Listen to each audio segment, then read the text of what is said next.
السلام علیکم ناظرین، آپ دیکھ رہے ہیں گلوبل میڈیا فورم۔ میں آپ کا ہوسٹ محمد فیصل رفیق خلجی۔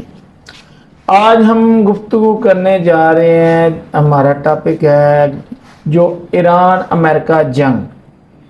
جو ایران امریکہ جنگ ہے وہ اپنے اختتام کی طرف تیزی سے بڑھ رہی ہے۔ آج نئی ڈیولپمنٹ ہے جس میں جو joint chief of staff general Dan ہے امریکہ کے، اس نے ٹرمپ کو مشورہ دیا ہے کہ آپ اس جنگ سے نکل جائیں۔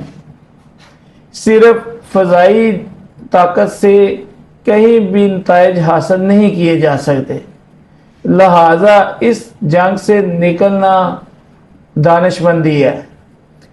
تو اس میں یہ دیکھیں جو امریکہ ہے، اس سے ٹرمپ کا پہلے بیان تھا کہ مجھے اس جنگ میں نیتن یاہو نے دھکیلا ہے اور وہ مجھے اس سے باہر نکلنے نہیں دے رہا۔ پہلے بے چینی پائی جاتی تھی اس حوالے سے۔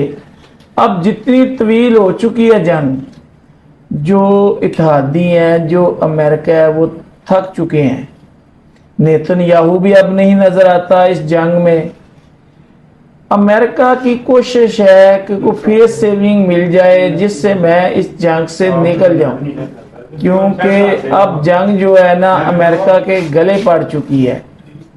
تو وہ باہر نکلنے کی کوشش کر رہے ہیں، کوئی راستہ، محفوظ راستہ، کوئی فیس سیونگ نہیں مل رہی۔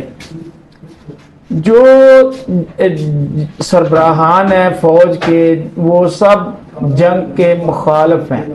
وہ سب نے ٹرمپ کو یہ مشورہ دے دیا ہے کہ اس جنگ کو جلد سے جلد وائنڈ اپ کیا جائے۔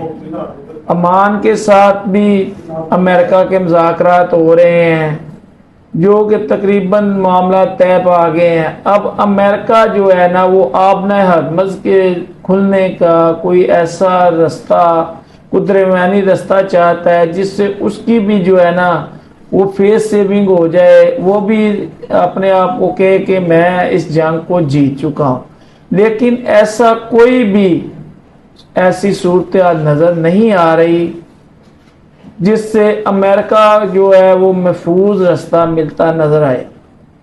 اب کوشش راہ فرار یہ ہے کہ کب راہ فرار اختیار کرتا ہے امریکہ، کیونکہ ایران تو جو بیک فٹ پہ جانے کو تیار نہیں ہے۔ ایران اپنے بیانات کے ساتھ یہ باور کراتا جا رہا ہے کہ میں اب بھی تیار ہوں جنگ کے لیے، اور جو ہماری جو جتنی وہ تباہی ہوئی تھی اس سے ہمیں کوئی فرق نہیں پڑتا، ہم تیار ہیں۔ لیکن اب امریکہ جو ہے نا وہ اس جنگ کو دوبارہ شروع کرنے سے نالاں ہے۔ اس کی کوشش ہے کہ اس جنگ سے باہر نکل جائے، کیونکہ فوج میں بھی بے چینی ہے، اس کی فوج میں مکمل بے چینی ہے کہ اس جنگ کو ختم کیا جائے۔ اور پوری دنیا میں اس جنگ کو لے کر تشویش جو پائی جاتی تھی، اب معاملات بہتری کی طرف جا رہے ہیں۔ انٹرنیشنل جو مارکیٹس تھی وہ بے چینی کی صورتحال میں تھی، جو اب جو ہے وہ اپنے مستحکم ہوتی جا رہی ہیں۔ وہ اب دیکھ رہے ہیں کہ یہ کب اپنے اختتام کو پہنچتے ہیں، لہذا امید کرتے ہیں کہ یہ جو جنگ ہے نا وہ ان قریب ایک آدھ ہفتے میں یہ ختم ہو جائے گی۔ اللہ آپ کا اور میرا حامی ناصر۔ السلام علیکم۔